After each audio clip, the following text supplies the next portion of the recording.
ಇರ್ಲಿ, ನಿಮ್ ಜಾಗೃತಿ ನಿಮ್ಗಿರ್ಲಿ. ಆ ಜಾಗೃತಿಯನ್ನು ನಾವು ಈ ಭಾಗದಲ್ಲೆಲ್ಲ ಮೂಡಿಸ್ತಾ ಇದ್ದೀವಿ. ಮನೆಯಲ್ಲಿ ಪೂಜೆಗೆ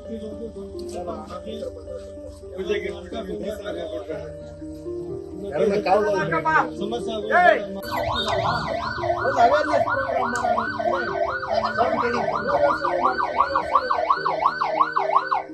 ಎಲ್ಲ ಈಚೆ ಇಟ್ಟಿರ್ತೀನಿ. ಒಡವೆ ವಸ್ತು ಏನೋ ಸ್ವಲ್ಪ ನೀವು ಕುಟ್ಬಿಟ್ಟಿರ್ತಾರೆ, ಪಕ್ಕದಲ್ಲಿ ಇಟ್ಕೊಂಡಿರ್ತೀನಿ.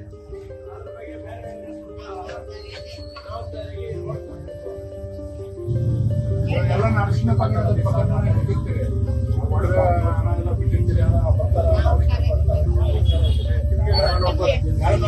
ಕಾಲು ಇರ್ಬೇಕು, ಮತ್ತೆ ಕಿಟಕಿಗಳೆಲ್ಲ ಕ್ಲೋಸ್ ಮಾಡಿದೆ. ನೀವು ನಮ್ಮ ಒಡವೆಗಳನ್ನ ಹುಷಾರಾಗಿ ಇಟ್ಕೊಳ್ಳಿ ಅಂತ ಒಳ್ಳೇದಕ್ಕೆ ಹೇಳ್ತಾ ಇದ್ದಾರೆ. ನಾವು ಜವಾಬ್ದಾರಿ ತಗೊಂಡು ನಾವು ಇಲ್ಲ ಇದಕ್ಕೆ ಹುಷಾರಾಗಿರ್ಬೇಕು. ಹೋದ ವರ್ಷನೂ ಇದೇ ತರನೇ ಅನೌನ್ಸ್ ಮಾಡಿದ್ರು, ಈ ವರ್ಷನೂ ಅದೇ ತರ ಅನೌನ್ಸ್ ಮಾಡಕ್ಕೆ ಬಂದಿದ್ದಾರೆ.